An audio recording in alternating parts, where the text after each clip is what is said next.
Nous sommes à Colombier. Ce village de 2500 habitants se situe à 10 km de Béziers, au cœur du Malencourt. Surplombant l'étang asséché de Montady et traversé par le canal du Midi, Colombier a une dynamisme et tradition grâce à un patrimoine qui l'ancre dans l'histoire de la viticulture. La cave en est l'expression parfaite. Elle témoigne de l'importance de la culture viticole dans la région à la fin du XIXe siècle.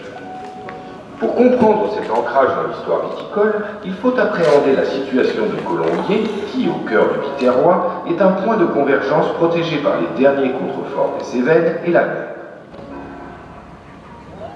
Sa position l'ouvre sur l'extérieur et les échanges. D'un côté, la mer, qui fait converger tous les produits de la Méditerranée, de l'autre, perpendiculairement, la voie domitienne, qui, sous l'Empire romain, constituait l'autre lien vers l'Espagne. Elle était bordée d'oppidums, comme en témoigne l'agglomération dans ses rues.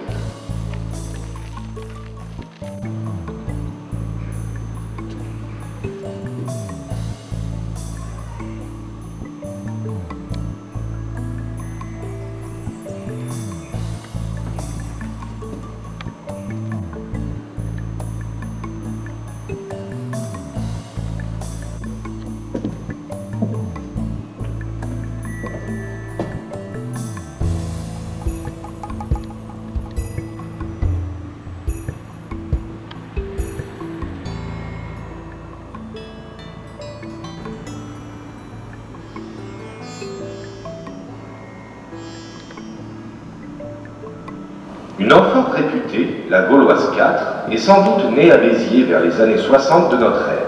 Mais bientôt, le vin est transporté dans des tonneaux en bois de sapin cerclés par du noisetier, voués à supplanter les amphores à partir du IIIe siècle après Jésus-Christ. Ce relief illustre le transport du vin conditionné en amphores et en tonneaux, surtout utilisé vers la fin de l'Antiquité. La vigne est toujours présente à côté des cultures céréalières, des oliviers et autres fruitiers. C'est le moment où une partie de la population commence à se regrouper dans des castrats qui sont l'ancêtre de nos villages comme Colombier ou Montady.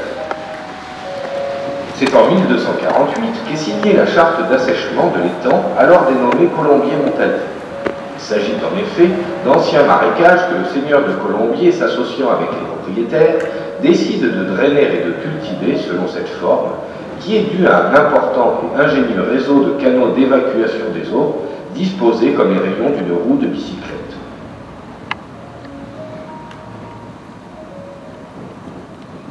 La viticulture de la région reste stable jusqu'à la moitié du XVIIe, époque à laquelle elle connaîtra un premier développement grâce au canal du Midi, pour atteindre son apogée avec l'arrivée du chemin de fer. L'idée de relier la Garonne à la Méditerranée a cheminé tout au long du XVIIe siècle, pour finalement être réalisée par un homme né à Béziers, Pierre-Paul Riquet. Le canal du Midi est achevé en 1681, un an après la mort de son fondateur, après 12 ans de travaux. C'est le plus ancien canal d'Europe encore en activité.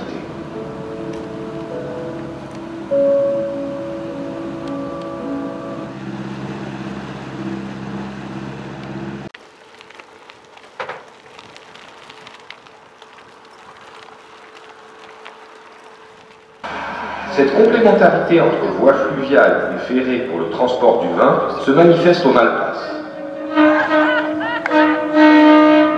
Initialement construit par Riquet pour que le canal du Midi puisse franchir la colline d'Ancérunes, un deuxième tunnel a été ajouté dans la deuxième moitié du 19e pour faire passer la ligne de chemin de fer reliant Béziers à Narbonne. Au 19e, la viticulture régionale est florissante. La production augmente pour satisfaire la demande. Elle va progressivement occuper la quasi-totalité de l'espace agricole et se mécaniser pour produire en masse et s'adapter aux besoins des couches populaires consommatrices de vin à bas prix.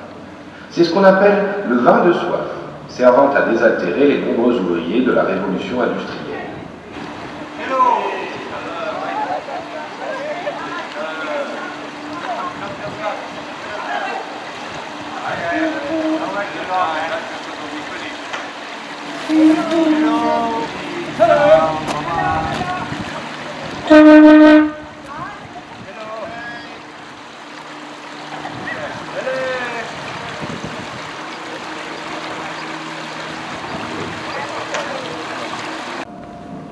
C'est à la fin du 19e que la famille Lagarrigue, propriétaire du château de Colombier, édifiera la cave. Elle frappe d'abord par son envergure. Le bâtiment d'origine fait 994 mètres carrés et mesure 70 mètres de long. Vers 1925, la construction d'un local de vinification de 225 mètres carrés vient donner à la cave sa forme actuelle en L.